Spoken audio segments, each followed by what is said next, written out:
Morning, everyone. Today, I want to talk to you about writing your own eulogy.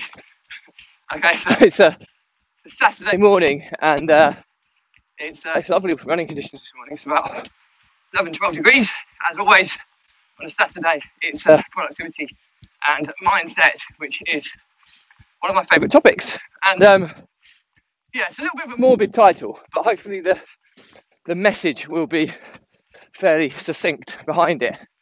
Now, this only dawned on me earlier this week, where it just reminded me I went to my late nan's grave on Wednesday, which was her birthday, and just to pay my respects. And it just brings back memories about her funeral, her passing, and how, in many respects, I'm pleased that she did pass away when she did, so that she didn't have to experience COVID and this world like it is now, especially for elderly people, which must be truly horrendous. But it also dawned on me, like her sister's passing as well. So my great aunt, I think that's the right term, and several other of the elderly family, or distant elderly family, who have had funerals over the past few years. And my nan had a wonderful funeral and a lovely eulogy and really good turnout. But I've also been to funerals where the turnout's been really, really poor. Okay, when you get to a certain age, you inevitably outlive a lot of people who may know you. But it's how people's eulogies are delivered. And I think that's one of my, if it's the right term, but when you go to a funeral, it's one of the bits of the funeral that I genuinely look forward to. And it sounds crazy, but funerals are supposed to be the celebration of someone's life, and the eulogy is the story of that life. And I've seen eulogies done really, really well, and I've seen eulogies done really poorly. And it's almost as if you question whether the person who delivered a poor eulogy really knew that person. And the ones that have done really, really well, maybe they're just better at storytelling than somebody else. And it just dawned on me, like that, you have the whole of your life, and then somebody nearest and dearest to you will talk through your life generally. Sometimes it's even the priest or the reverend or the vicar who's going to be delivering that eulogy. I mean, they're not going to know you very well, or it might be a nearest and dearest who may know you very well, but they may not be able to deliver it as clearly as you'd like. And I think the thought that went through my mind is that some people, you look at some people's eulogies and you think, oh, yeah, okay, that was nice.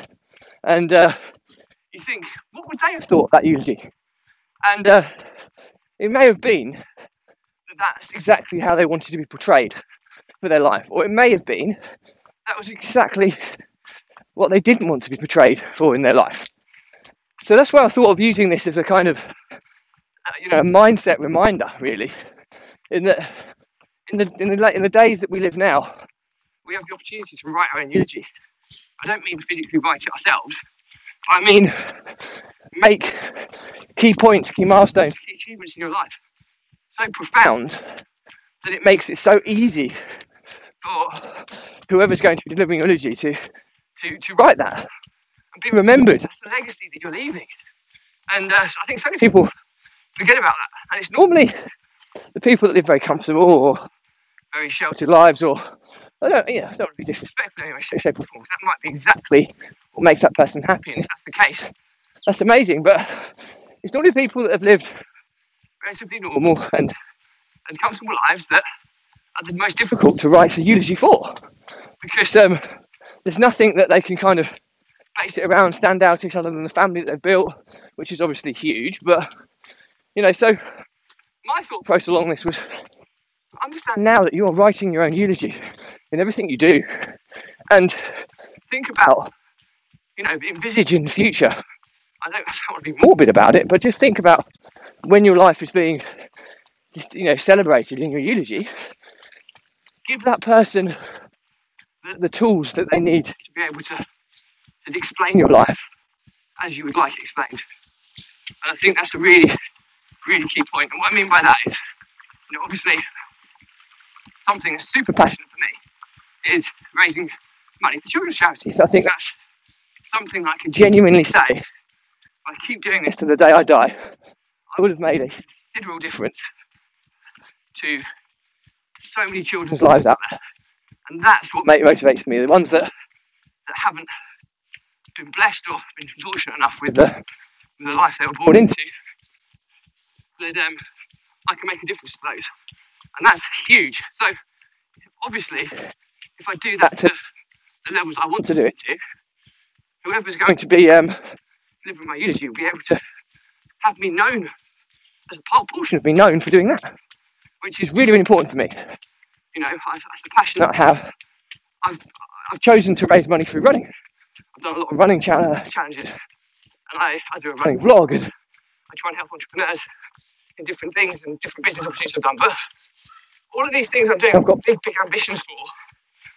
And if I do them rightly and I make a big enough difference, then these will also be added to the eulogy.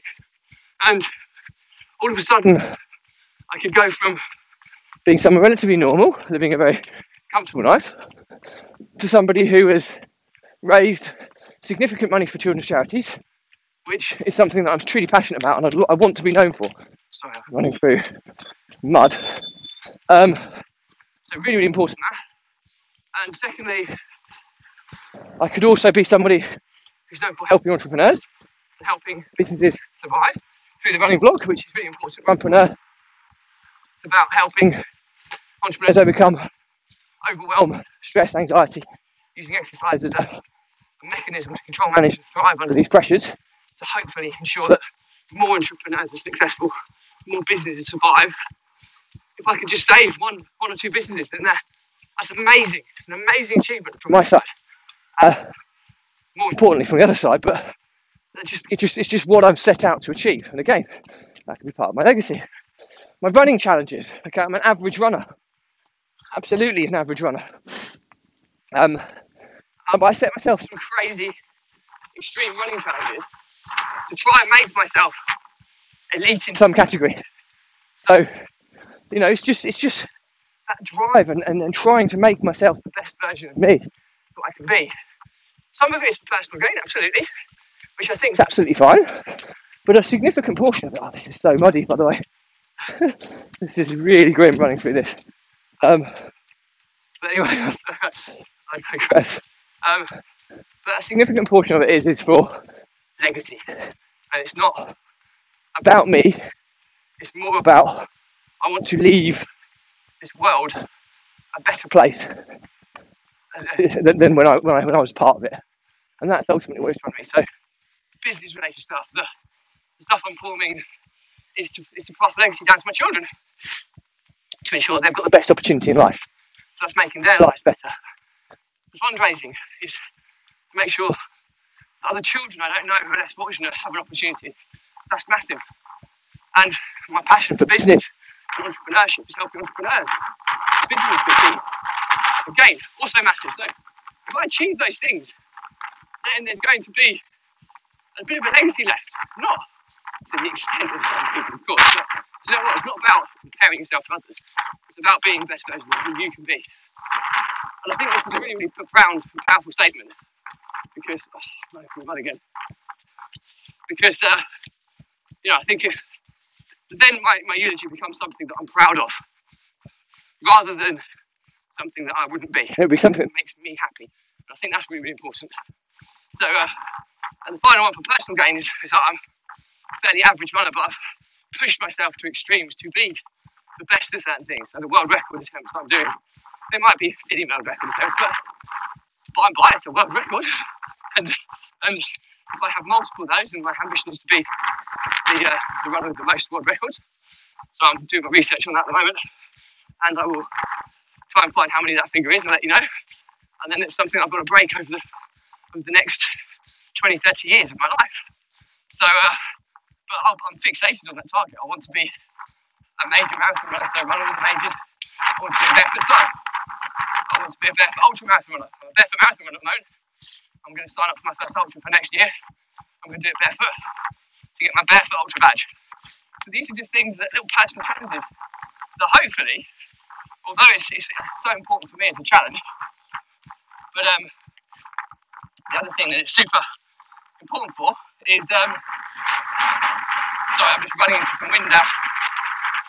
It's super important that I have these challenges in my life and they drive me forward and they give me the opportunity to achieve bigger and better things. So, hopefully you can hear me with the change in wind direction. But ultimately, to summarise, don't be that person who has a eulogy that they wouldn't be proud of. And there's things you can do now which can really ensure that doesn't happen. Depending on who you are, I mean, it's not one size fits all. If you're extremely happy in your life and you've set out and you've achieved everything you want, doesn't matter how big or small the goals are. If that's you, then amazing. And just hopefully remember delivering your own unity when the time comes to do it justice. For other people that have got bigger ambitions, is think about this now, about you are writing your own eulogy. And that's really, really important. And do yourself justice now, and it makes the eulogy writing experience for the nearest and dearest very, very good. And it will be able to give a much more true reflection on your life. And I think that just dawned on me over this past week. So, I hope you found this useful. It's a little bit of a morbid topic, but hopefully you can see the reasoning behind it and understand that. And that's the important part. So hopefully you've taken something positive from this episode. So, as always, if you've got any questions on this, drop me a comment. I'll respond to everyone. If it's a bigger topic, I will do a separate episode. I'll try and tag you in some way, shape or form.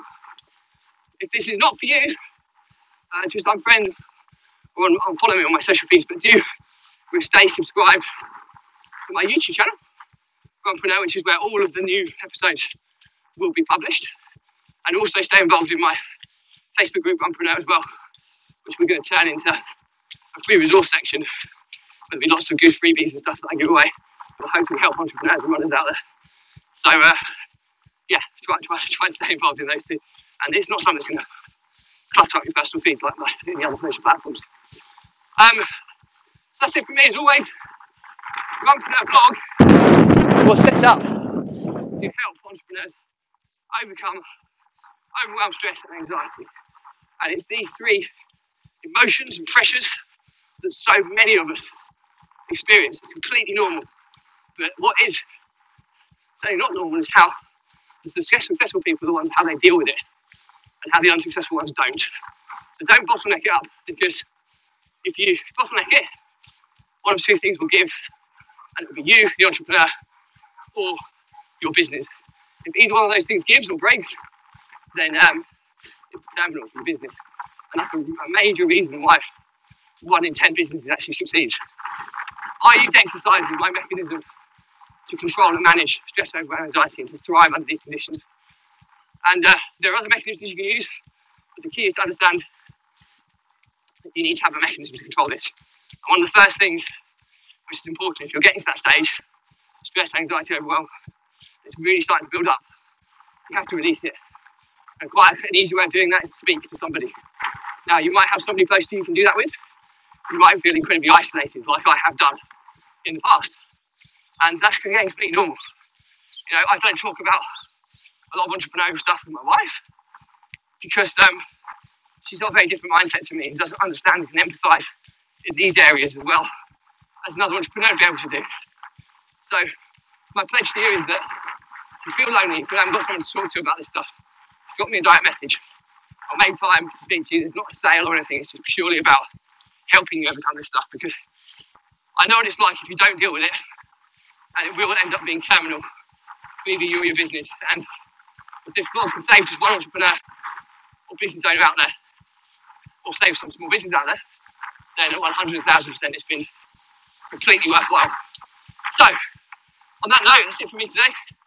As always, I'll leave you with my positive ending, which is stay positive, stay happy, and I will speak to you tomorrow.